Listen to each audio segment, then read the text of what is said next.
Bueno, antes que nada, darles la bienvenida a todas y todos. Gracias por estar aquí, gracias a nuestros expositores, a los alumnos de la Universidad del Norte Santo Tomás de Aquino, a su coordinador de carrera, Santiago. Estamos aquí para hacer la presentación del libro Desafíos de la Democracia en América Latina de Demo Amblat, un libro que recopila diferentes revistas que han salido publicados durante el 2019.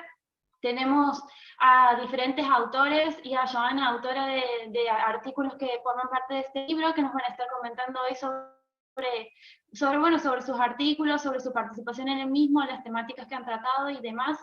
Así que antes de darle la palabra a todos ellos para que profundicen en sus cuestiones, te presento a Jesús. Gracias, Jesús Delgado, por estar aquí hoy con nosotros. Jesús también es autor en este libro, tiene un artículo sobre la Constitución cubana.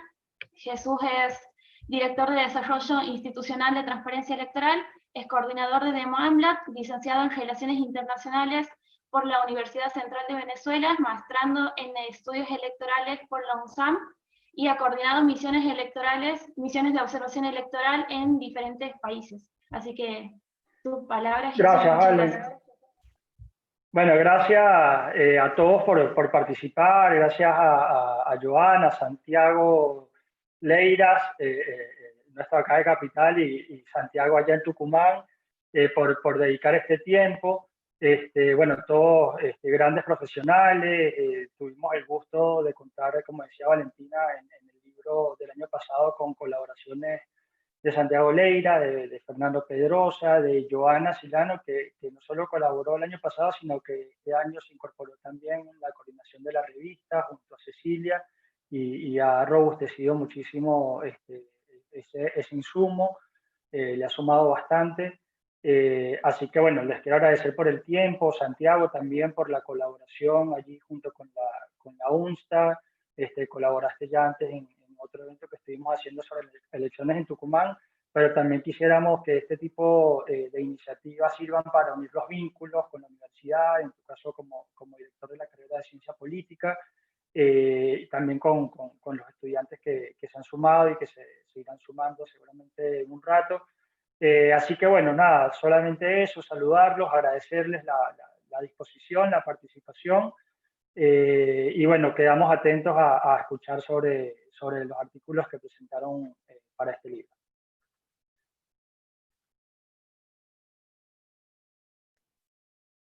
Prende el micrófono, vale.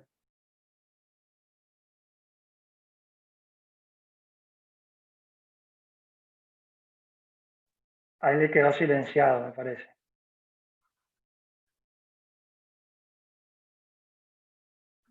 Ahí está. Había tenido un tema con mi computadora. Bien, bueno, muchísimas gracias, Jesús.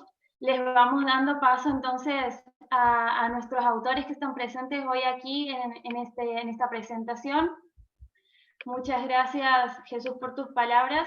Le paso la palabra a Joana Silano, que es politóloga, jurista, es directora de Gobierno y Análisis Político AC, es doctora en Historia y Estudios Regionales, coordinadora de espacios de formación de la sociedad civil en Cuba, México y Ecuador, y especialista en temas de participación ciudadana, gestión e incidencia de organizaciones civiles. También es colaboradora de Transparencia Electoral y de Amblat. Así que muchas gracias, Joana, por estar aquí con nosotros. Te damos la palabra. Tu artículo era particularmente sobre la Constitución en Cuba y la ley electoral. Así que bueno, te escuchamos. Gracias, Vale. Gracias, Jesús, por la presentación y por la invitación. Gracias a los demás colegas que nos acompañan hoy, a todos los que nos están viendo también a través de redes sociales. A mí me da mucho gusto siempre que me invitan o siempre que me toca hablar de este libro y del artículo, y siempre rescato un par de cosas que me parecen importantes, que es parte de la vocación de Demo Amblat y del trabajo de transparencia electoral, que es poner a dialogar los distintos contextos nacionales bajo criterios o parámetros comparables o asimilables. Entonces, ese esfuerzo de tratar siempre de comparar y de de mirar la región con perspectiva comparada, siempre lo rescato. Y lo segundo que rescato es que no deje a Cuba fuera, porque durante mucho tiempo Cuba ha estado fuera de muchos análisis en perspectiva comparada. Vamos a hacer un libro regional y pues no tocamos Cuba porque el sistema electoral es diferente, por lo tanto queda apartadito.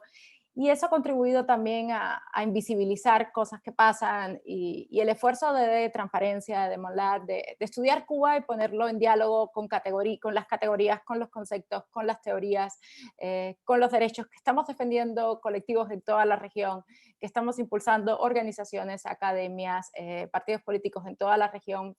Siempre me gusta destacarlo. Mi texto en este libro justo es un análisis de en ese momento recién estrenada ley electoral, que salió justo a mediados del año 2019, y que es hija del proceso constituyente que vivió Cuba durante el año 2018, que culminó con la promulgación de la nueva constitución cubana en febrero de 2019.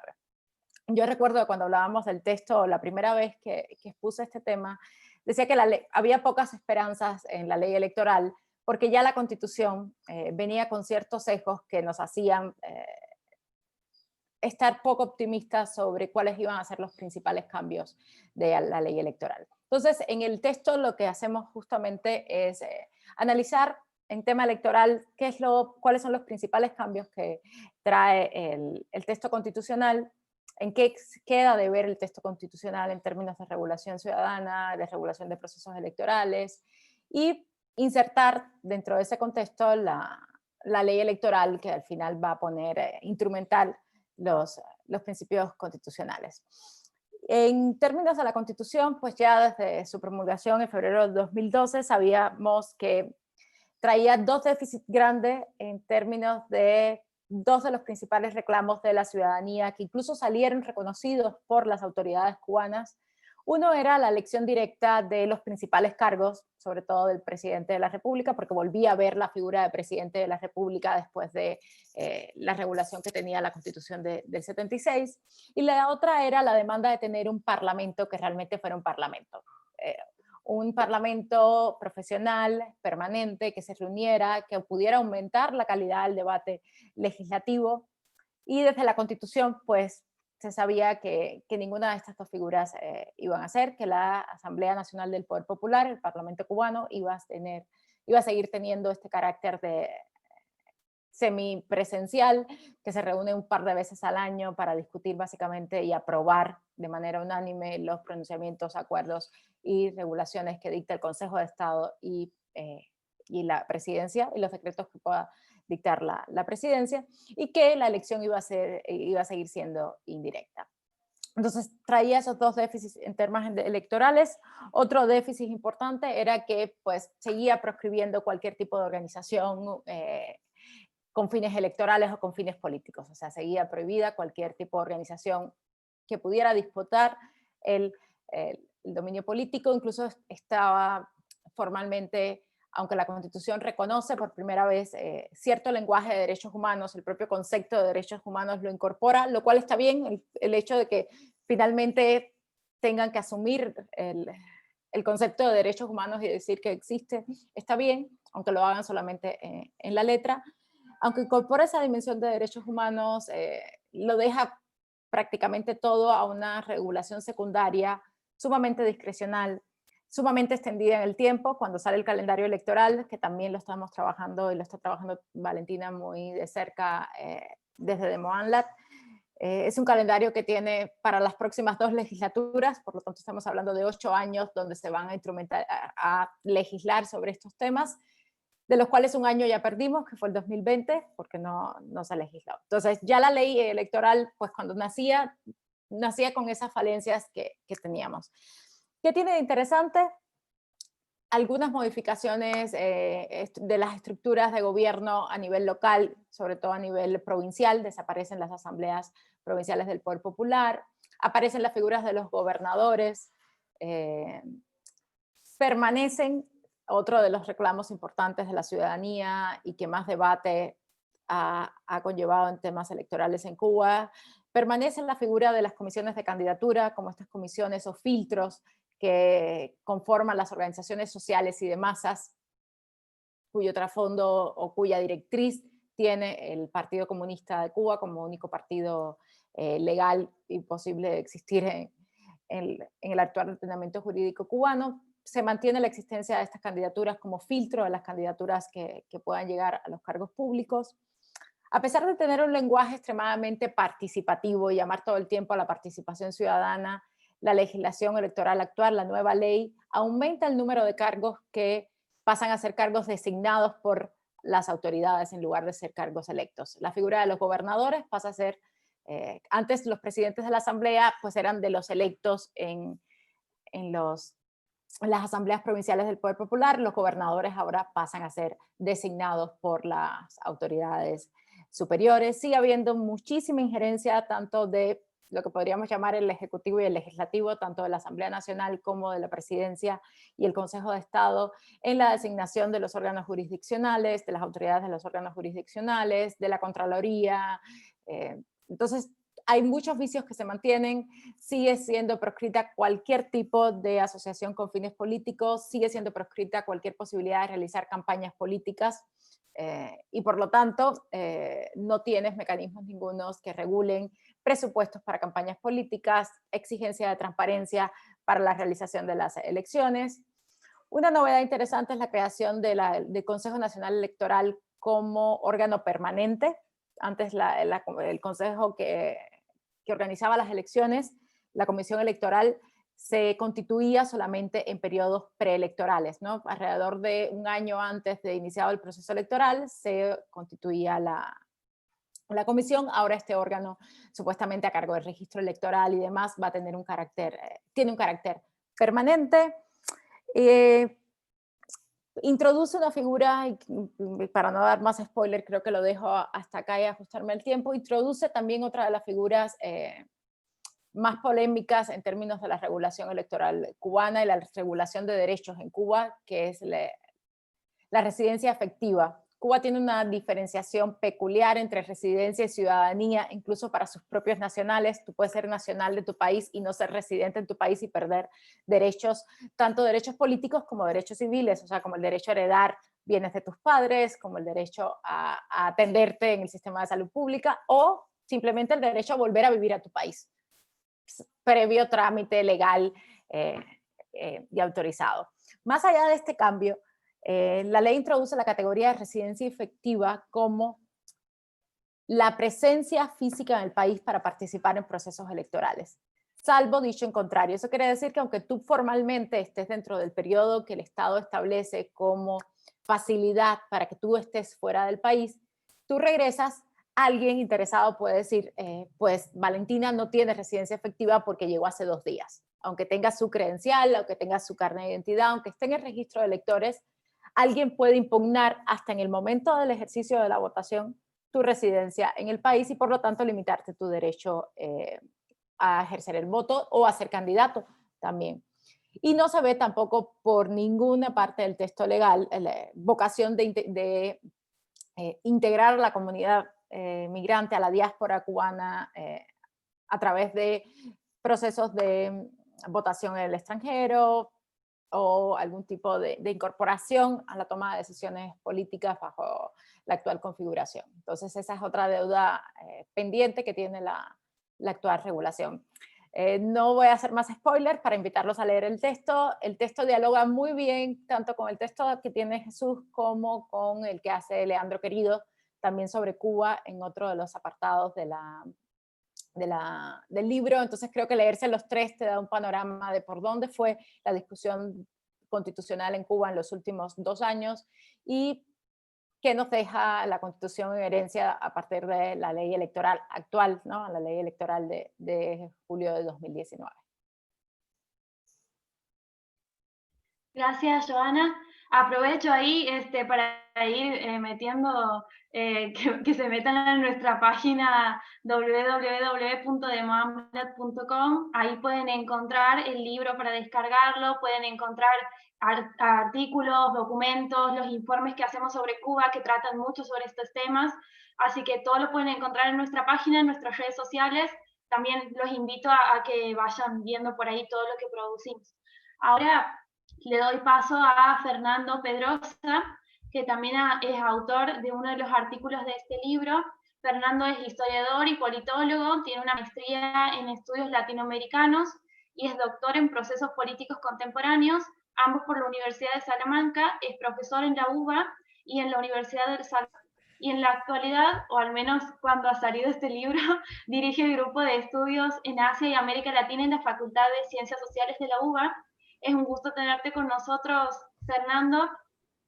Hola, ¿qué Puedes tal? compartir pantalla cuando gustes. Sí, bueno, antes de empezar quería agradecerles a la gente de MLAT y a todos ustedes por estar acá, por invitarme, por el libro. Me parece que son épocas donde el activismo democrático es muy importante. Yo en los últimos tiempos fui abandonando mi prioridad en América Latina para pasarme hacia el lado asiático, porque me parecía que ahí, estudiando la democratización y el autoritarismo en Asia, se podían encontrar algunas puntas de tendencias que más tarde o más temprano iban a venir para América Latina. Así que voy a hacer una presentación en PowerPoint, no sé si la están viendo.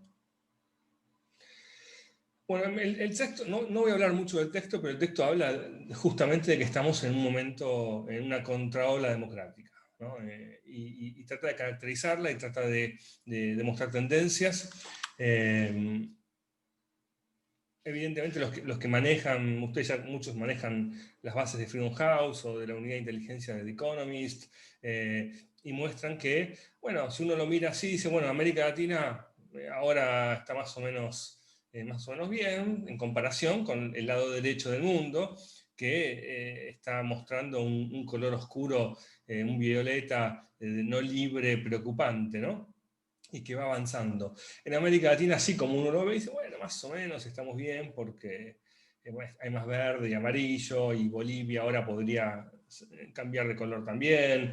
Entonces, bueno, uno podría pensar que viviendo mirando en forma aislada América Latina, estamos razonablemente bien. Pero la democracia es como un motor complejo de un automóvil o de una máquina, que está compuesta por muchas cosas, ¿no?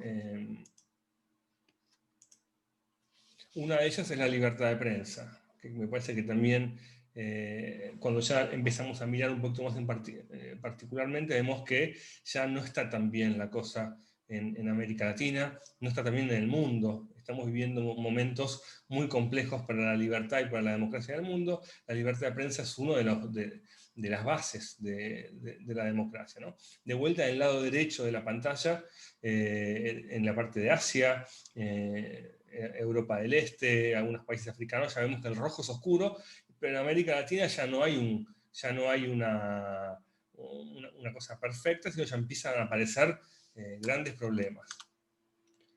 Bueno, más aún cuando hablamos de Internet, ¿no? Otra de las bases en esta actualidad que vivimos de la libertad, ¿no? De vuelta en el lado derecho de la pantalla estamos mirando Asia y cómo se extiende un poquito hacia Europa del Este y empieza a entrar en África. La sombra empieza a avanzar por el mundo, ¿no? Ya en América Latina ya vemos diferencias. Claro, y cuando empezamos a ver la tendencia general, lo que vemos es que efectivamente un gran número de democracias que estaban consolidadas, que eran un baluarte del corazón democrático del mundo, están también retrocediendo, ¿no? Y en este sentido, esto es importante verlo, porque así como les digo que el lado derecho de la pantalla empieza a crecer, lo que sabemos es que Asia, sobre todo la parte oriental de Asia, empieza a ser el corazón económico del mundo, empieza a ser el espacio dominante, el poder dominante del mundo, que en adelante aparentemente todo indica que lo va a hacer cada vez más, y por lo tanto su importancia como difusora de valores, como difusora de discursos, como difusora de prácticas, va a ser muy importante. Pensemos que la caída de esa contraola democrática, esta crisis democrática, coincide también con una pérdida del valor relativo de Europa en el mundo, el valor geopolítico. Europa, siendo el eje central en términos de valores, de discursos, también llevó a la democracia, sobre todo después de la Segunda Guerra Mundial. También llevó a la democracia hacia un lugar muy importante. En la medida que Europa está perdiendo ese lugar de importancia, que de hecho influye mucho en América Latina, y además Asia está creciendo, empezamos a ver que la perspectiva global de la democracia puede ser, está siendo amenazada. Y esto es importante por varios motivos, pero si vamos de vuelta al lado derecho de la pantalla, ¿no? Y en este sentido, si lo viéramos en términos circulares, Estados Unidos sería la zona de Asia-Pacífico, para tomarla, empieza a ser el lugar donde, en primer lugar, ya no hay democracias, hay muchas democracias, hay muy pocas. En segundo lugar, la libertad de prensa no existe, la libertad de Internet está cada vez peor, y a su vez están la mayor cantidad de armas nucleares que hay en el mundo. Y como si esto fuese poco, vemos que es el lugar más diverso a nivel religioso, lo cual uno podría decir a priori es muy bueno, la diversidad religiosa es muy buena, pero no es tan buena cuando no hay democracia y cuando los estados empiezan a practicar un creciente nacionalismo religioso. Entonces, como tendencias que se vienen para América Latina, que ya en muchos lados son realidad, hay que empezar a ver, en primer lugar, el nacionalismo religioso, la política y la religión, ya no en el sentido de los estados nada más, sino de los partidos políticos que representan valores religiosos en forma autoritaria. En segundo lugar, otro fenómeno asiático que se empieza a trasladar es la reaparición de las Fuerzas Armadas, ya no con golpes de Estado clásicos, como fue en el siglo XX, sino como parte de las burocracias públicas. Un crecimiento de una influencia cada vez mayor de los ejércitos, las Fuerzas Armadas, en Asia, en las monarquías, pero digamos, de fuerzas conservadoras y corporativas que van tomando lugar en los estados y van cerrando, digamos, las perspectivas democráticas dentro de los estados. Claro, uno dice, bueno, en un libro sobre América Latina, yo marco algunas tendencias, pero ¿por qué es importante ver qué pasa en el mundo? Bueno, es importante verlo básicamente porque cuando Huntington nos propuso el modelo de las olas, no nos dijo que las regiones podían ser independientes unas de otras. Lo que nos mostró fue que en la medida que la democracia avanza o retrocede, eso ocurre en forma transversal en el mundo, ¿no? Y que cada ola que aparece es siempre mayor que las que la preceden, ¿no? Por eso el texto en el que yo hablo es el de la contraola, ¿no? La ola en América Latina, bueno, ya todos conocen el modelo de las olas, ¿no? Pero quiero decir, me parece que lo que necesitamos pensar es cómo plantear a los países latinoamericanos, cómo plantear el activismo democrático, cómo pensar la política en este momento en donde los valores democráticos están en retroceso. Y digo que están en retroceso porque hace 20, 30 años, cuando uno hablaba de derechos humanos, uno hablaba de democracia, uno hablaba de república, eran conceptos sobre los que había, aún entre la izquierda y la derecha, acuerdos sobre su significado, sobre su alcance, y cualquier apelación a ellos, sobre todo luego a la tercera ola, ponía fin a una discusión. Hoy lo que encontramos es un cambio, y es un cambio que yo ya, ahí no lo digo en el artículo, pero lo tiro ahora como un elemento para pensar. Para mí, así como Eric Hobsbawm, el historiador, dijo que el siglo XX era corto, el corto siglo XX lo llamó, yo digo, el siglo XX fue largo y está terminando ahora. Y termina con la ruptura de lo que yo llamaría el consenso liberal socialdemócrata, ¿no? La idea de que se podía, que la izquierda y la derecha tenían un espacio en el cual podían convivir, que era la democracia. Me parece que lo que se rompió es ese pacto socialdemócrata liberal. Gran parte de las ideas de los grupos liberales se aliaron a los conservadores y gran parte de los grupos socialdemócratas se aliaron a los populistas. Y creo que eso ha generado las condiciones para un retroceso de la democracia en el marco de una relectura, que yo diría que es parte de la experiencia que la izquierda hace de la Guerra Fría, ¿no? En la Guerra Fría, ya hace varios años, varias décadas, la Unión Soviética y todo su andamiaje de países satélites renunciaron al discurso de las libertades, de los derechos humanos, en función de un discurso socioeconómico. Y yo creo que y dejaron en manos del bloque occidental, lo que era entonces el bloque occidental, el discurso de la democracia, el discurso de los derechos humanos, el discurso de la libertad, ¿no? Entonces me parece que una de las experiencias que ha hecho gran parte de estas izquierdas y también de algunas derechas poco democráticas es que tienen que retomar el discurso de los derechos humanos, tienen que tomar el discurso de las libertades y para hacerlo tienen que vaciarlos de su contenido original, de su contenido liberal, es decir, de que la base de los derechos humanos son los derechos del individuo. Y genera un nuevo discurso en el cual se retoma el concepto, pero básicamente diferente, ¿no? Ya son derechos colectivos, derechos que tienen que ver con comunitarios, donde el individuo ya no es tan importante, y donde la libertad, los derechos humanos, la democracia pasan a ser elementos centrales de un discurso, pero con una base diferente, ¿no? Podemos escuchar a Maduro, seguramente, o a Fidel Castro ya no lo podemos escuchar por suerte, pero quiero decir, pero a las autoridades cubanas podemos escuchar hablar que son países democráticos, ¿no? Ellos se consideran democráticos. Y muchos de ellos, bueno, integran el Consejo de Derechos Humanos de las Naciones Unidas, ¿no? Entonces, lo que estamos enfrentando ya no es a fuerzas que niegan estos conceptos, sino a fuerzas que los han retomado, los han cambiado y lo están utilizando en contra de sus propios significados originales. Entonces es muy importante, me parece, el trabajo que hacen estas redes de la sociedad civil, que hacen quienes dan esta discusión, quienes se ponen en el lado políticamente incorrecto de la discusión y salen a discutir el modelo cubano, porque todavía tiene costos en el mundo académico, en el mundo artístico, en muchos aspectos todavía la visión idealista de estas dictaduras es muy fuerte y tiene costos todavía plantarse frente a ellas discursivamente y llamar las cosas por su nombre. Entonces yo celebro que esto ocurra, celebro que estemos todos acá haciendo algo parecido a eso. Creo que el camino en esta lucha va a ser larga. Me parece que todavía falta un camino por delante muy largo. Vivimos un tiempo de transición. No sabemos hacia dónde va el mundo. Sabemos que va a ser un lugar diferente al que hemos conocido en las décadas pasadas. Y esta incertidumbre también genera un campo fértil para ideas extremas que discuten los principios de la libertad humana. Así que les agradezco por invitarme tanto al libro como a la conferencia y quedo abierto después a preguntas, etc.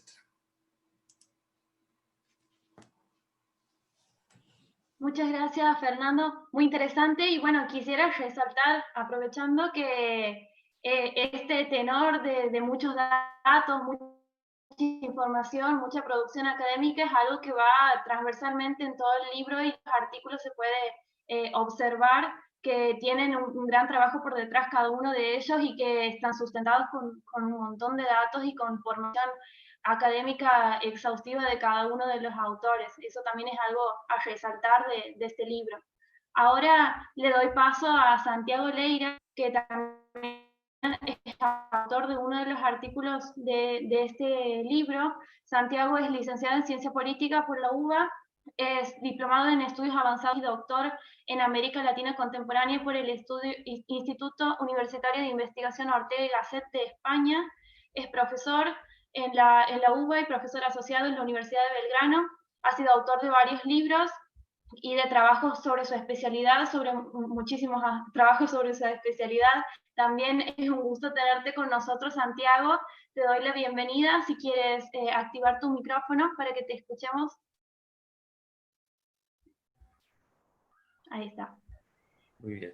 ¿Me escuchan bien? Decime, sí, perfecto. Decime cuando quieres que ponga la presentación o si la pones vos. Ahí está. Ahí se ve. Ahí está, ¿Ustedes perfecto. pueden verla? Perfecto. Sí, perfectamente. Muy bien. Bueno, primero empiezo por el tema de los agradecimientos. Bueno, agradezco la invitación que han tenido, la gentileza que han tenido los organizadores de invitarme a esta actividad y, bueno, por supuesto me sumo a todos los saludos respecto a la posibilidad de haber hecho la publicación de los diferentes trabajos sobre el tema de la democracia en América Latina. Y bueno, siempre el deseo es seguir en esta senda y abrir un camino para publicaciones nuevas y distintas respecto a este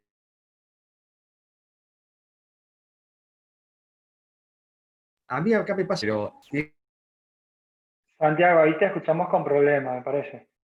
tiene que ver con cuestiones que fue elaborado alrededor de agosto, septiembre del año pasado, con lo cual, bueno, corrió bastante agua, por no decir mucha agua,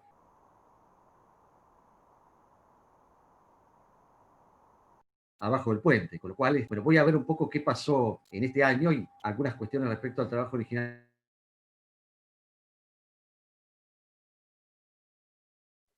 Voy a retomar más bien después.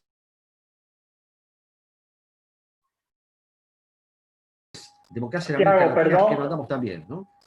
Santiago, no sé si me escuchas allí.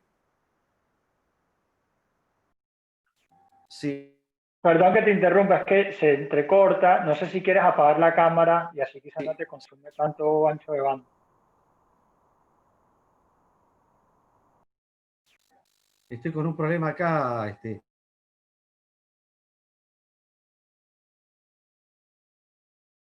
Ahí, ¿me escuchan? ¿Me pueden escuchar? Ahora sí, Bueno, pero te perfecto. decía que si quieres apagar la cámara, creo que te consumiría menos internet. No sé si probamos así. Ah, perfecto, bueno. Tampoco hay mucho para ver, aunque vale la pena, así que. Pero bueno, muy bien. Decía entonces, el primer problema que aparece acá es el hecho de que estamos en presencia de una situación en la cual la región se ha convertido en el centro claramente de la pandemia. Hace un tiempo atrás, cuando uno hablaba de este tema, tenía la preocupación porque entre 30 países de los que uno puede encontrar en la lista del top 30 de los que tenían mayor cantidad de infectados, 2, 3 meses atrás uno encontraba que eran 4, 5, 6 los casos entre los 30. Y hoy estamos en una situación en la cual en realidad hay 5 países de América Latina, si no se me está escapando alguno más, que están entre no en los 30, los 20 o los 15, sino entre los 10 registrados con mayor cantidad de casos, ¿no? Y ahí aparecen algunos ejemplos, como ser el caso de Brasil, Argentina, Colombia, México, Perú y algunos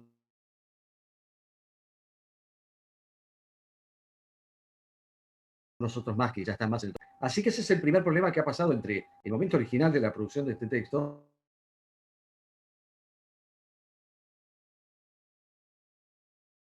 y el momento presente en el cual... pero acá me parece que hay un punto que es importante, que uno no puede perder de vista, que es el hecho de que estamos frente a una región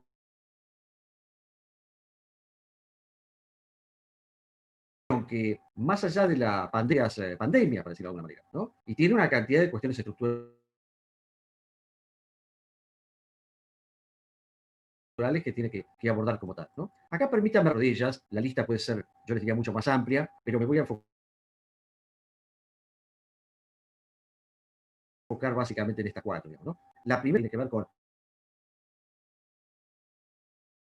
los problemas del normal funcionamiento del Estado de Derecho en vía de deterioro,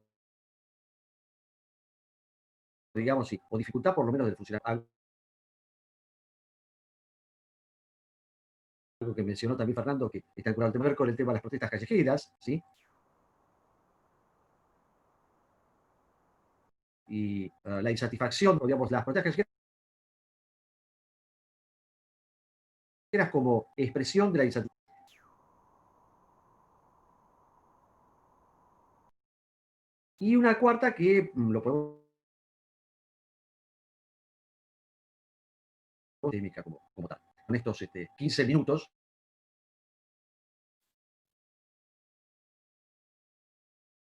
en cuanto al tema del deterioro, solamente pongo 3, 4 casos de referencia, el caso quizás más evidente como tal. Eh,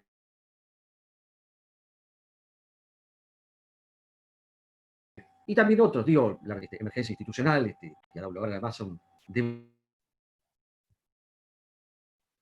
Santiago, perdón, te interrumpo de nuevo, debate pero público sobre la no te cuestión. estamos escuchando. ¿Me escuchan ahora? Te propongo que intentemos quitar la presentación a ver si sin cámara y sin presentación mejora, pero se te entiende muy mal. Sí, porque yo estoy acá en una zona que No sé si quieres intentar quitar compartir pantalla y sin cámara y vemos cómo suena. Inclusive las presentaciones anteriores. ¿Me escuchan ahora? Va y viene, va y viene. ¿Me escuchan? Sí, ahora te escucho, a ver. Bueno, a ver, decía, voy a hacer para poder contactarse, no sé si me escuchan ahí. Decía entonces que bueno, uno de los problemas entonces está vinculado al funcionamiento anómalo y con deterioro del Estado de Derecho, que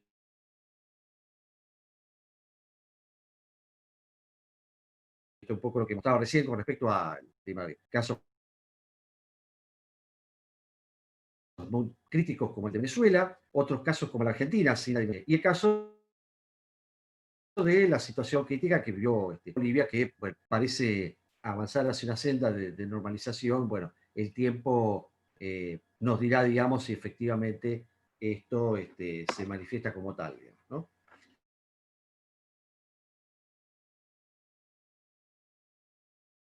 El otro punto, la otra pandemia, digamos, aparece como tal, tiene que ver con el tema del retorno de las Fuerzas Armadas, ¿no? Bueno, esto podríamos decir que tiene alguna buena noticia en algún sentido, no vuelve el golpe clásico como tal, pero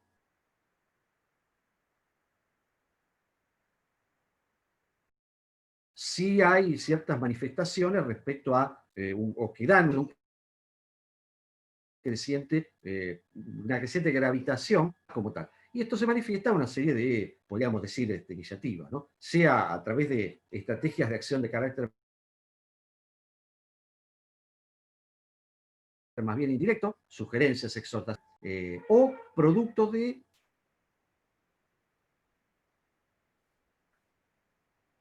Santiago, no. iniciativas que son, bueno, Lamentablemente resultado de la no propia te acción de los estamos cuerpos pudiendo jurídicos que seguir. incentivan la participación de las Fuerzas Armadas.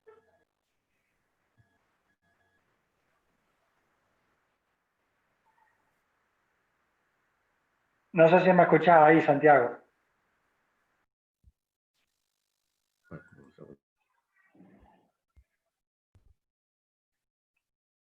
Creo Sí, que, ahora te escucho. Sí, sí. a ver. Sí. Que no te hemos Sí. podido seguir Bueno, porque creo que está muy mal allí la conexión. no sé qué se escuchó de lo que estaba comentando. Retazos se pudieron escuchar. Una Bueno, lástima, porque bueno, si no me por lamentablemente acá. no. Sí. Esta es una. Sí, sí, sí, porque es una lástima. Estoy en una zona que es espantosa la conexión. Sí, va, excede un Lo megabit. sabemos y es una lástima. No sé si quieres, Valentina, seguir Así que bueno, muchas con gracias. nuestro Disculpen la verdad, otro pero amigo excede mi hora de Santiago. usar esto. No, lo sabemos, Santiago. Bien. Sí, muchas gracias, Santiago. La verdad, una lástima porque estaba muy interesante la presentación y demás, y el artículo. Bueno, aprovechamos para que se queden con la intriga y vayan a leerlo en el libro, ¿no? Así que, Bueno, bueno, muchas gracias. igual, de todas formas, por si alguien quiere acceder después a las presentaciones y demás, nos escriben a nuestro correo que es comunicacion@demoamblat.com y ahí pueden solicitarnos y nosotros se los mandamos para que también tengan esa información. Así que ahora, como para ir cerrando, le paso la palabra a Santiago, que es coordinador de la carrera en la UNSTA. Santiago es director de la carrera de Ciencias Políticas, licenciado en Ciencias Políticas y magíster en Gestión Política. Gracias, Santiago, por las gestiones para que hoy podamos estar haciendo esta presentación del libro junto a la universidad, de parte de todo el equipo de Demamblat y Transparencia Electoral. Así que te doy la palabra para también tus impresiones y tu devolución acerca del libro y lo que hayas podido apreciar al respecto. Muchas gracias, Valentina. ¿Se escucha bien? Perfecto. ¿Se escucha bien? Buenísimo. Bueno, Valentina, Jesús, Santiago, Fernando, Joana, muchas gracias a todo el equipo para poder llevar adelante este tipo de actividades que obviamente es con el simple objeto de que los alumnos puedan tener la posibilidad de conocer el pensamiento de otros docentes bastante reconocidos, como son justamente Santiago y Fernando, ¿no? Bueno, me toca entonces, yo pensaba que iba a hablar primero, lo mío era una suerte de introducción al tema. Refiriendo puntualmente a lo que es el libro en cuestión, habiendo leído 300 páginas en 2 días, resulta bastante interesante en algún aspecto. Yo les voy a ir haciendo una serie de guías para que ustedes puedan realizar un abordaje, ¿no? En primer abordaje, inevitablemente y sin necesidad de profundizar demasiado en la lectura, es recurrir primero a lo que sería la observación del índice. Ahí es posible darse cuenta de que se trata principalmente de un vasto estudio comparativo de la realidad sistémica de algunos países en América Latina, ¿no?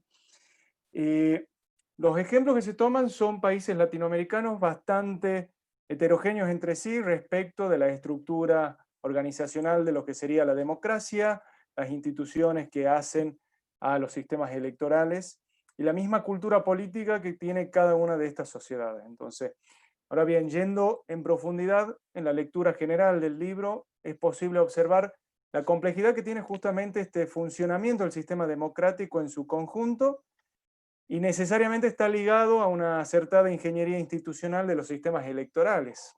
Es decir, tomando en consideración la complejidad que supone esta traducción de lo que sería el voto, o la voluntad electoral del ciudadano en representantes que puedan interpretar justamente las pretensiones, las demandas, las necesidades que se le imprimen al sistema a efectos tales de que puedan encontrar alguna respuesta y ser satisfechos. En ese sentido se hace cita explícita del funcionamiento particular que tienen sistemas electorales en distintos países. En cada uno de los países que toman tenemos Cuba, Argentina, Brasil, Chile, Perú, cada uno con una particularidad, una realidad totalmente propia y singular. Y por otro lado también es posible observar cómo es el funcionamiento entre elementos tradicionales dentro de un sistema electoral y lo que sería la modernidad. Es decir, entiéndase la modernidad como todos aquellos elementos relacionados con la tecnología que justamente hacen del sistema electoral una herramienta necesaria que permite la legitimación del sistema democrático. Yo creo que hay que tomar en consideración también este elemento que hace de la democracia unida al sistema electoral.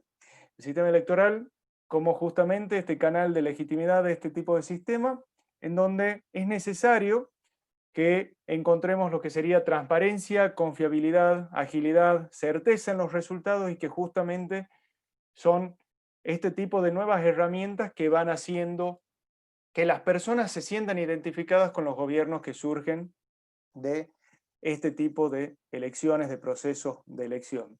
Entonces, por un lado, ustedes van a poder observar en este proceso comparativo cómo es la introducción justamente de estas nuevas tecnologías en el estudio y en el funcionamiento, de los sistemas electorales y cómo eso lleva también a que los mismos ciudadanos se sientan identificados en algún aspecto con los sistemas democráticos. Pero por otro lado, también es importante resaltar que existe otras cuestiones como es la interpretación y la confianza que cada elector tenga respecto de varias cuestiones. ¿Cuáles son? Serían los resultados por un lado, es decir, que el ciudadano acepte que tales resultados que las personas electas han tenido son fidedignas y han tenido un correcto tratamiento, una correcta interpretación, un correcto reflejo de la voluntad popular en ese preciso momento de las elecciones. Por otro lado, encontramos lo que sería quiénes son electos, es decir, la esperanza de que aquellas personas que son electas, nuestros representantes, representen justamente y den solución a las demandas sociales. Es decir, que el individuo se sienta identificado ante la constitución de nuevos gobiernos y esas formas de gobierno que se están implementando. Y por otra parte, una interpretación que ya cae en lo que sería la subjetividad o el sentimiento personal de cada uno, relacionado a lo que sería si respecto de si el voto influye o no, es decir, si tiene la capacidad yo como individuo y que formo parte de un grupo colectivo de poder influir e impactar en los resultados. Si esa participación realmente tiene algún sentido. Y yo creo que en ese aspecto también es un elemento a tener en consideración y que se va viendo en este contraste que se hacen entre los distintos países. Entonces, esos tres elementos son determinantes justamente para motivar la participación por parte de los ciudadanos en los actos electorales. Ahora bien, si bien lo que yo estoy planteando son cuestiones de forma de los sistemas electorales y el funcionamiento de las democracias modernas, que son democracias representativas, el libro también lo que está haciendo es plantear una realidad que es bastante compleja. ¿En qué sentido? Justamente nos está reflejando que existe, a pesar de que se tratan de democracias relativamente jóvenes, pero que han tenido una cierta estabilidad a lo largo del tiempo, luego de el fin de las dictaduras militares en todo el continente, en Latinoamérica puntualmente, se observa que existe un creciente deterioro, descontento y descreimiento por parte de la sociedad hacia el mismo sistema democrático. Entonces, a medida que van leyendo, uno podría llegar a autocuestionarse sobre cuáles son los fundamentos que llevan justamente a este descontento de la sociedad. O sea, la pregunta que nos hacemos es de dónde surge este descontento si entendemos también que el sistema democrático es un sistema por el cual las personas tienen la posibilidad de obtener libertades civiles, políticas, económicas. Y yo creo que justamente la respuesta a esto es indagar en distintos temas que también se reflejan en este estudio comparado. Por un lado tenemos las élites gobernantes, que serían las élites políticas, tenemos élites económicas y élites culturales. Cada élite con un interés totalmente distinto, muchas veces un interés distinto relacionado con los intereses colectivos y en consecuencia justamente muchas veces están preocupados por preservar ciertas estructuras que lo que hacen es permitirles a largo plazo defender sus intereses particulares. Eso por un lado, y en consecuencia también un elemento de debilidad de la democracia. Por otro lado, las estructuras electorales, que son estructuras muchas veces poco transparentes, poco representativas, poco pluralistas, manipulables, maleables también en algún aspecto, en lo que tiene que ver con la circunscripción electoral, y como consecuencia provoca que las personas no se sientan identificadas respecto de los resultados que se obtienen, y también existe una pérdida de vocación respecto de lo que sería la participación política. Y por otro lado, encontramos lo que serían los partidos políticos, muchas veces partidos políticos que desincentivan la participación social, partidos que han caído justamente en un proceso, le llamemos de oligarquización, en donde un grupo reducido termina controlando de forma discrecional lo que sería la designación de los cargos electivos. Y por último tenemos lo que sería la cultura política, que si bien el trabajo no lo manifiesta explícitamente en los textos, sí se sobreentiende la importancia que tiene la interpretación, que sería de la sociedad respecto del sistema, el interés por participar de la sociedad. Es decir, está condicionado a sentir que puede influir o no en la toma de decisiones, es decir, si el individuo siente que esa participación, ese gasto de tiempo, esa inversión de tiempo, tiene algún rédito a largo plazo. Y también, obviamente, en relación a los atributos que se pueden otorgar por parte del individuo hacia el sistema democrático en sí mismo. ¿Qué quiero decir con esto? Es decir, ¿cómo interpretamos nosotros la democracia? ¿Cómo sería la respuesta que estamos esperando de la democracia o qué esperamos que sea la democracia en sí misma? Justamente ese libro que habla Sartori, en donde lo titula ¿Qué es la democracia? Y pido perdón si es que se escuchan los ladridos de los perros, pero es inevitable. Yo vivo con ellos, no ellos conmigo. ¿Qué esperamos entonces que sea el sistema democrático? ¿Qué esperamos? ¿Qué tipo de respuesta estamos esperando de este sistema democrático? Entonces, eso es posible entender e interpretar porque muchas veces justamente está relacionado este concepto, o mejor dicho, este análisis que se hace de por qué América Latina es uno de los países más América Latina es uno de los continentes más desiguales del mundo. Y justamente ese elemento de desigualdad podríamos llegar a relacionarnos con otro concepto que sería el de la inmediatez en la búsqueda de soluciones. ¿A qué voy con esto? La democracia actual, la democracia moderna, supone entenderla como una democracia pluralista. Esa democracia pluralista supone también un proceso de toma de decisión que es deliberativo. No es un proceso de toma de decisión verticalista, sino en donde uno tiene que llevar adelante el debate, escuchar las ideas de los otros, y en ese sentido muchas veces la resolución de los problemas, de los conflictos y demás, lleva un tiempo mucho más prolongado que lo que supondría la ejecutividad de un gobierno más autocrático. Por otro lado, también tenemos injerencia de otro tipo de sistemas, de modelos de países, en donde en este sentir por parte de la sociedad de que el sistema democrático no está teniendo ningún tipo de respuesta, no está dando ningún tipo de respuesta, empezar a enamorarse de otros modelos como serían, por ejemplo, las dictaduras democráticas de China. Y tomarlo también como un sistema viable para poder encontrar esa respuesta que inevitablemente nosotros estamos procurando y les demandamos constantemente al sistema. Ahora bien,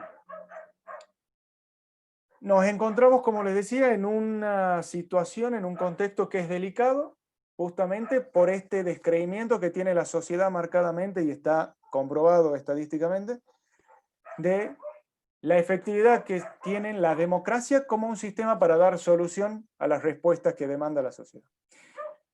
En ese sentido, se abre justamente esta posibilidad de el debilitamiento de las democracias liberales en América Latina y que lleve a un proceso en donde las sociedades terminen adoptando inevitablemente o terminen apoyando en alguna manera gobiernos que se vuelven autocráticos pero que son electos de forma popular, es decir, a través de los sistemas electorales instituidos legalmente. ¿Hasta qué punto entonces podríamos llegar a entrar en cuestión justamente de la legitimidad que tienen esos regímenes, esos gobiernos que se instituyen a través de vías legales?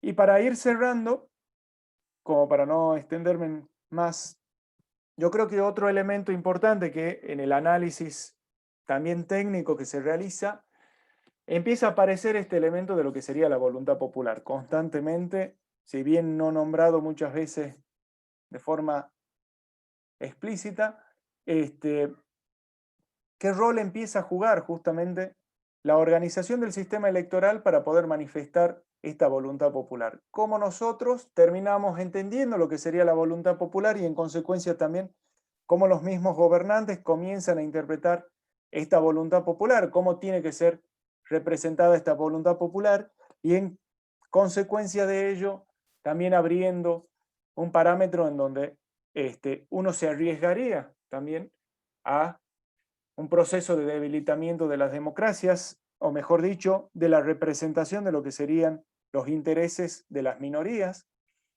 y empezar a dar paso más a representaciones que son directas, propias, con prácticas propias de democracias directas, pero al mismo tiempo que entienden que la voluntad popular no puede ser dividida, sino que en consecuencia es una sola, y eso lleva en detrimento también de estas libertades particulares que justamente les iba nombrando. Ahora, el libro, considero, y ya para terminar, es una invitación justamente para hacer un abordaje de distintos mecanismos de ingeniería institucional propias de lo que serían los sistemas electorales, y al mismo tiempo replantear modalidades de participación, de elección, de legitimación e inclusive de control de los gobiernos. Y por otra parte también una invitación para poder interpretar cómo el ciudadano tiene que participar y encontrar nuevos canales ya modernos y tradicionales, unificándolos con los tradicionales si quiere, de participación y de control activo justamente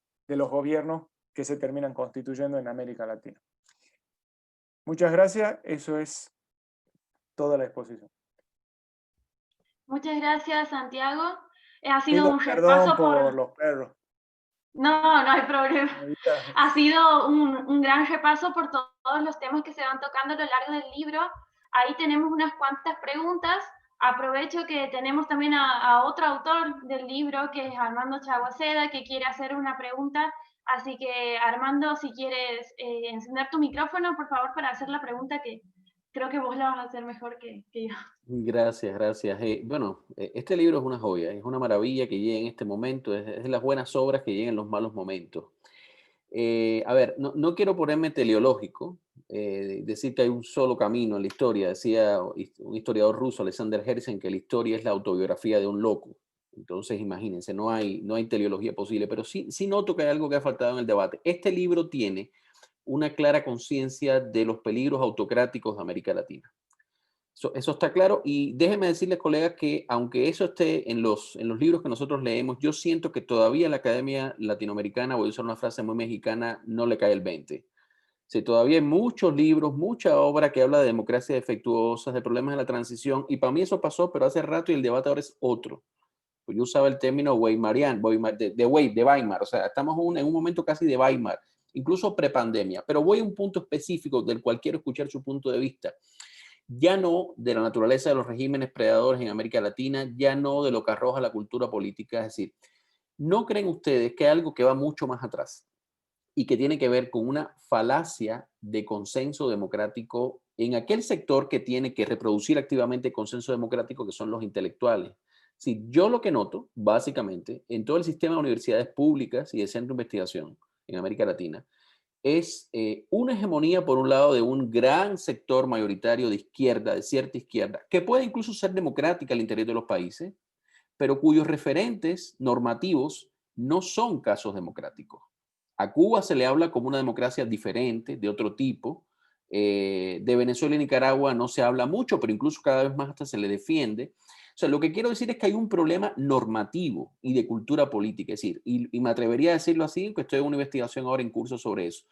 Una buena parte, si no la mayoría, de las universidades públicas, de los centros, tienen un tipo de intelectualidad que no ha estado comprometida todo con la democracia liberal y en sus diferentes manifestaciones, pero a partir de unos elementos básicos liberales. Y como respuesta a esto, y aquí se complica la cosa y con esto termino para escucharlos ustedes, lo que ha venido es un efecto de rebote de una todavía minoritaria, pero cada vez más importante por los recursos que dispone, derecha intelectual, conectada sobre todo con los populismos, con los nuevos populismos, Bolsonaro, Trump, de manera que parece que hay un centro que no sé si es que no somos mayoritarios o que no tenemos capacidad de articulación o que no somos suficientemente vocales, pero que yo no veo una disputa activa en este momento. Es decir, lo que yo veo es una intelectualidad mayoritariamente celebrando al Foro de Sao Paulo o celebrando el Grupo de Puebla, y de otro lado celebrando la lucha contra, entre comillas, el marxismo cultural, la ideología de género y todas esas barbaridades.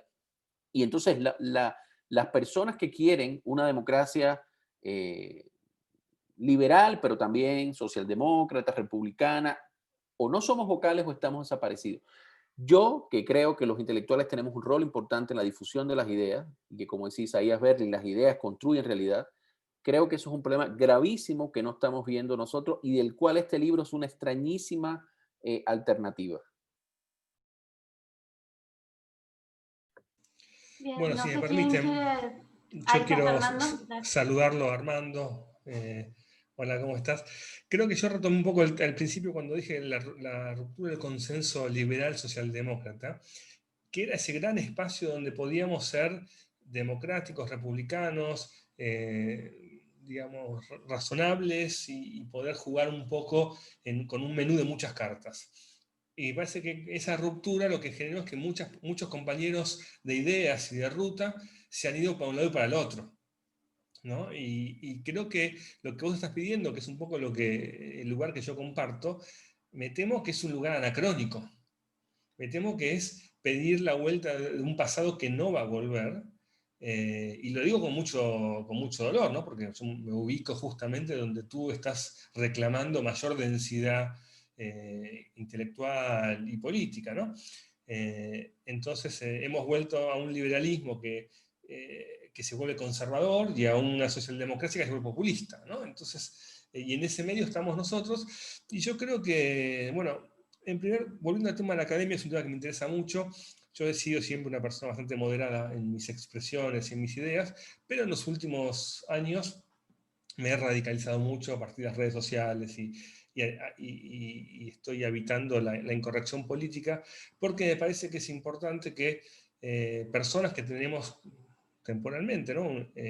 Un estado de nuestras carreras académicas como catedráticos o reconocidos por otros, ¿no? Como con algún tipo de responsabilidad intelectual, estemos en ese lugar que vos, Armando, reclamás, ¿no? Y que eso tiene costos, como yo dije antes, porque me parece que lo más grave de la academia es que todos los académicos están diciendo, bueno, pero en realidad lo de Evo Morales no fue un golpe, en realidad lo de Cuba es otra democracia, en realidad lo de China es juzgar China es un endocentrismo, sin ser ellos mismos amantes de dictadores, siendo gente democrática, le dan condiciones de verosimilitud a la duda, ¿no? Y también pasa en el periodismo, ¿no?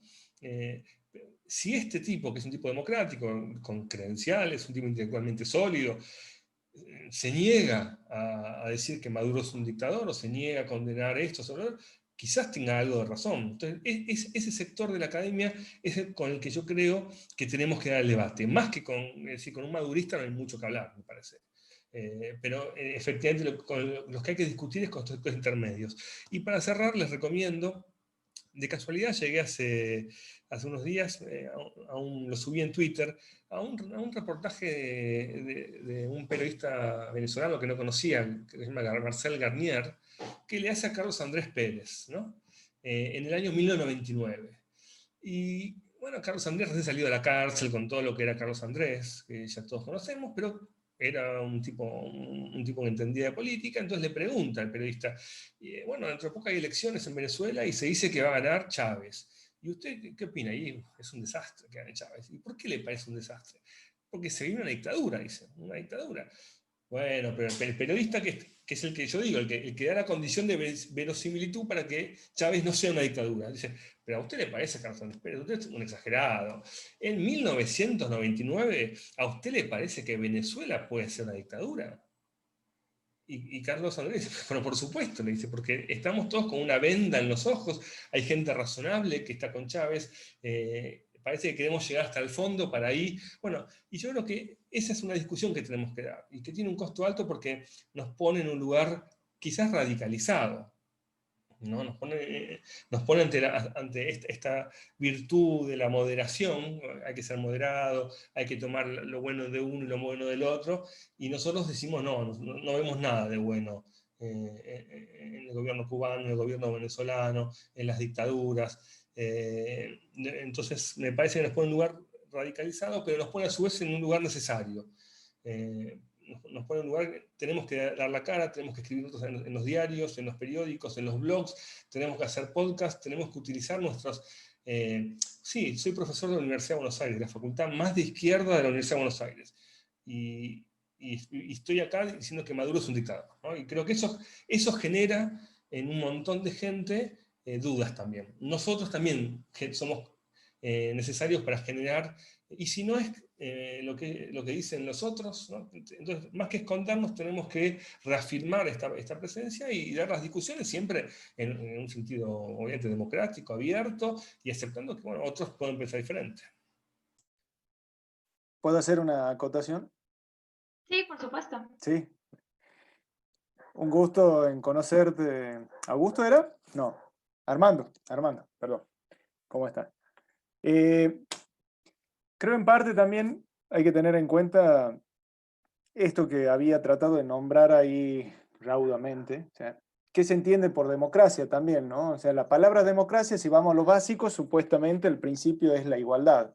De ahí podemos ponerle los apellidos que uno quiera, y en consecuencia tenemos una China que es una dictadura democrática, y en consecuencia ahí empieza a producirse también todo este embrollo, le llamemos así, de lo que podría llegar a interpretarse como democracia realmente, porque desde mi punto de vista creo que también eso, no solamente en el ámbito intelectual, sino, o académico le llamamos, sino también en la vida cotidiana, en el lenguaje común, se utiliza la palabra democracia para definir cualquier cosa prácticamente, o cualquier actividad que uno lleva adelante en donde participan muchas personas, es algo democrático, una decisión democrática. Y en ese sentido se va perdiendo también el verdadero significante, le llamemos, de la palabra democracia. Entonces, se me ocurre, ya me animo a filosofar un poco, que justamente ese proceso de pérdida de significado que tiene la palabra democracia ha llevado a que nosotros terminemos aceptando ciertos elementos que pudiesen llegar a ser comunes, como por ejemplo el tema de que haya elecciones. ¿Qué tipo de elección? No importa. En tanto haya elecciones, termina siendo una democracia. En tanto haya un partido político, hay democracia. ¿Qué tipo de partido político hay? O sea, cuando uno empieza a indagar un poco más, entonces empieza también a darse cuenta de que lo que podemos llamar en términos generales democracia quizás no es una de las formas de gobierno más aceptables, le llamemos así, o más transparentes que se pudiesen llegar a tener, ¿no? Empezar justamente a indagar qué otros elementos constituyen o terminan armando o construyendo lo que llamamos democracia en términos generales, ¿no? Simplemente era eso. Me hace acordar también otra cosa. Que no lo había agregado, este proceso muchas veces de aceptación de ciertos regímenes que pudiesen considerarse autocráticos, me viene a la cabeza el planteo que realizaba O'Donnell cuando hablaba de las transiciones de gobiernos autocráticos, justamente en donde diferenciaba dos términos, la democratización y la liberalización. Todas siempre de acuerdo a los intereses de aquellos que tienen justamente las herramientas de poder en ese momento y bueno, en consecuencia también cómo las democracias futuro van a ir siendo también estructuradas y por otra parte también cómo la sociedad misma va a ir aceptando eso progresivamente. Eso nada más. Muchas gracias, gracias por la pregunta, Armando, y por las respuestas también. Está muy interesante. Ahí tenemos otra pregunta más para Joana, que le preguntan qué papel ha jugado Cuba en las contraolas democráticas en América Latina, como resistencia a la democracia liberal en el continente. También está muy relacionado con todo lo que venimos comentando. Sí, yo creo que entre lo que comentó Armando y lo que comentaba Fernando, tanto en su presentación como ahora en la intervención que hizo, hay parte de alguna de las respuestas del papel que ha jugado Cuba y que ha jugado también cierto sector intelectual, academia, movimientos dentro de la región, ¿no? Y creo que yo lo dividiría en tres elementos muy generales. Un primer elemento, el componente de que comentaba Fernando en un inicio de utopía, ¿no? De ser la utopía, de ser el camino, de no cuestionar los datos, y nos ha pasado a nosotros en esto que comentaban hace un rato de compartir con movimientos, organizaciones, y nos pasa como decir, bueno, ¿por qué le crees ciegamente a los datos que da el gobierno de Cuba cuando constantemente estás cuestionando los datos que da tu gobierno, con organizaciones mexicanas, con organizaciones argentinas, con organizaciones colombianas? Nos ha pasado, ¿no? ¿Por qué la fe en el dato que comparte el gobierno cubano si tú cuestionas, y es totalmente legítimo que cuestiones, la veracidad de los datos? Entonces ese componente de utopía, de fe ciega en lo que produce Cuba, en lo que viene de Cuba, en lo que se divulga de Cuba, y el duelo no hecho, pues ahí tienes un componente importante del papel que juega Cuba. Otro componente sería ya también pues, la influencia desde el punto de vista de la resignificación de los contenidos, de las palabras, y también ya lo vienen hablando ustedes, ¿no? Hablar de participación ciudadana, de democracia, de verdadera democracia, adjetivar, ¿no? Todo el tiempo estos conceptos y reapropiárselos. Incluso ya últimamente, pues mucha gente te puede decir, pero ya la nueva constitución se habla de derechos humanos, ¿no? Entonces, pues ya se están abriendo porque ya aceptaron los derechos humanos, y le puedes decir, pues no, o sea, una cosa es el discurso, otra cosa es lo que está plasmado en el texto legal y otro lo que viene detrás. Entonces, esa resignificación y esa capacidad de Cuba y ciertos y ciertos regímenes de darle contenidos diferentes a palabras que nos suenan muy familiares y muy cercanas, creo que también juega un papel importante en el caso de Cuba, en contraposición a los reclamos constantes que le hacemos a nuestras deficientes y democracias. Y lo hablábamos también en la primera presentación que hicimos del libro, pues nos cuestionaban pues que China tenía mejor manejo de la pandemia que muchos países de América Latina y que por lo tanto a lo mejor China era la respuesta, ¿no? Entonces decías, bueno, pues ¿cómo sabes exactamente qué está pasando en China? ¿Qué capacidad de contrastarlos tienes?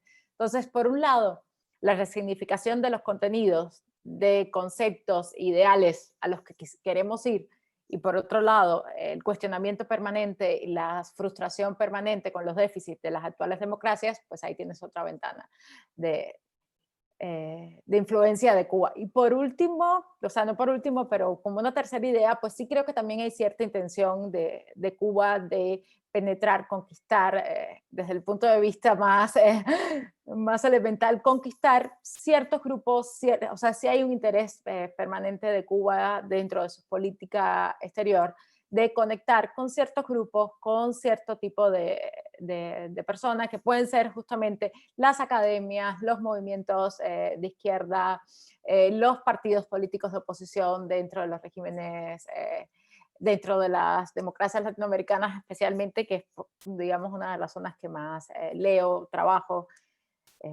y creo que sí, que ahí hay otra capacidad de influencia real, ¿no?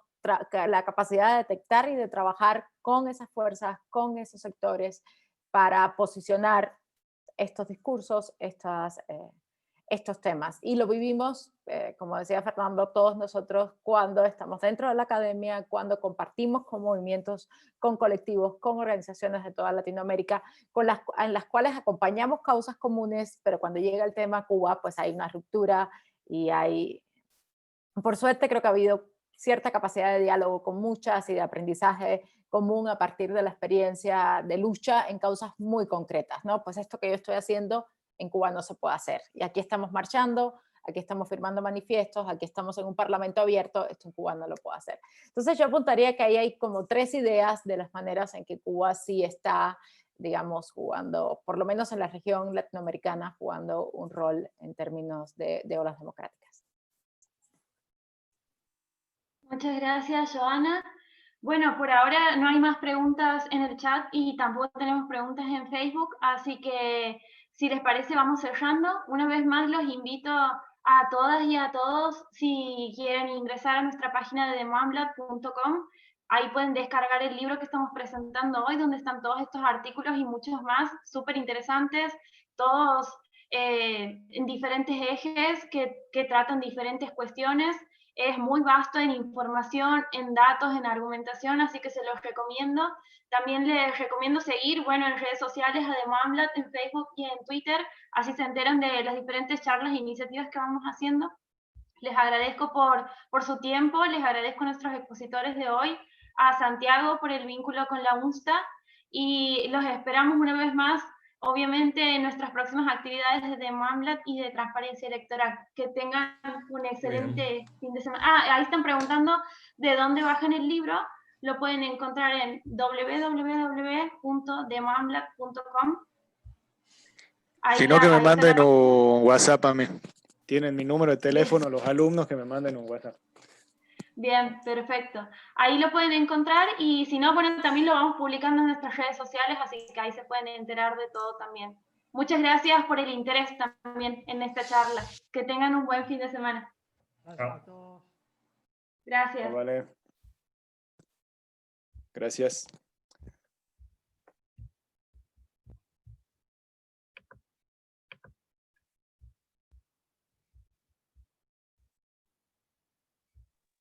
Gracias, profe. Nos vemos. Chao, Sara. Saludos. Chao, Héctor. Gracias. Hasta luego, profe. Adiós. Tengan buen fin de semana. Gracias. Me encantó. Iba a desaprobar a todos, les digo, ¿no? Felicitaciones. Me encantó. Profe, muy buena la charla. Felicitaciones, hermoso.